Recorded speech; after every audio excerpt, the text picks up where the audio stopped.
Latince ismi Tussilabo farfara olan ve kelime olarak öksürük önleyici anlamına gelen öksürük otu da doğal şifa kaynaklarından biridir.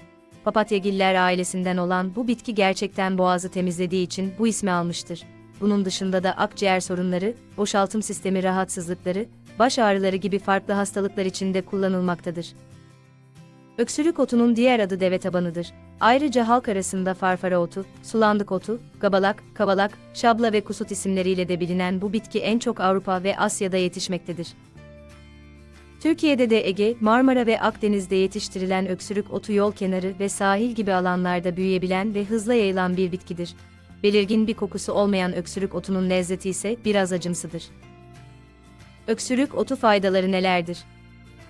Öksürük otu neye faydalı sorusuna verilecek ilk cevap bitkinin adından da anlaşıldığı gibi öksürüğü kesmesidir. Nezle, grip, soğuk algınlığı gibi solunum yolu hastalıklarına iyi gelir. Astım ve bronşit gibi nefes ile ilgili sorunların minimuma indirilmesinde destek sağlar. İdrar sökücü özelliği vardır ve bu yüzden ödemleri azaltabilmektedir. Kan dolaşımı ile ilgili problemleri olanlar için kan sulandırıcı etkisi bulunmaktadır. Sinir sistemini koruyucu özelliği sayesinde daha rahat hissetmeyi kolaylaştırır. Yaralar, çıbanlar, böcek sokmaları gibi durumlarda bazı yörelerde merhem olarak kullanılmaktadır. Şişmiş ayaklar ve eklem ağrıları için öksürük otu içeren suda ayak banyosu rahatlatıcı olabilmektedir. Tazeyken sıkılan öksürük otundan elde edilen suyun kulak ağrısını dindirdiği söylenmektedir. Öksürük otu migren ataklarını hafifletmek için de kullanılmaktadır. Bu rahatsızlık için öksürük otu ekstratı kullanımına dair olumlu sonuçların alındığı araştırmalar bulunmaktadır. Öksürük otu nasıl kullanılır? Hititlerin kullandığı bilinen öksürük otu geçmişten bugüne birçok kültürde de yer etmiştir. Bitkinin saplarından yemekler, çorbalar ve salatalar yapılırken, çay olarak tüketilmesi de yaygındır. Ayrıca bazı ilaçların içeriğinde de öksürük otu bulunmaktadır. Öksürük otu rahatlatıcı etkilerinden faydalanmak için istenen ve uygun görülen şekliyle tüketilebilir. Ancak eğer ciddi bir tedavinin parçası olacaksa, mutlaka uzmana danışarak kullanılması gereken bir bitkidir. Öksürük otu çayı nasıl yapılır? Öksürük otu çayı hazırlanması diğer birçok bitki çayının hazırlanması ile aynıdır. Şu adımları izleyerek çayınızı hazırlayabilirsiniz.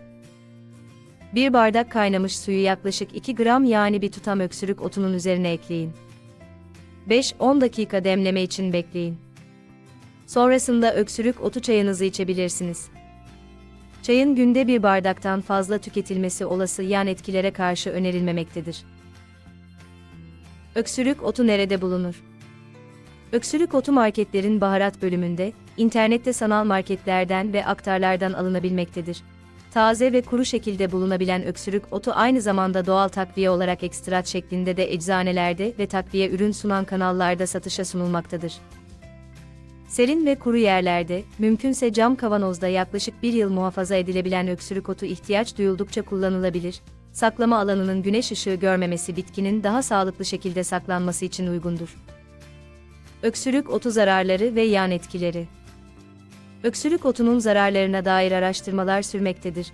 Kesin bilgiler olmadığı için özellikle hamilelerin ve çocukların bu bitkiyi tüketmemesi daha uygundur.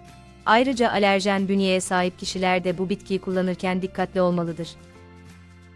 Bazı araştırmalar öksürük otunun karaciğer sorunlarını tetikleme ve kanserojen etki yaratma ihtimali olduğuna dair bulgular içerse de net sonuçlar bulunmamaktadır. Yine de özellikle karaciğeri zayıf olan kişilerin bu bitkiyi kullanmaması daha iyi olacaktır.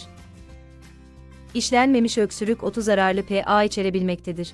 Bu yüzden güvenli yerlerden, PA içermez etiketli ürünlerin alınması önerilmektedir.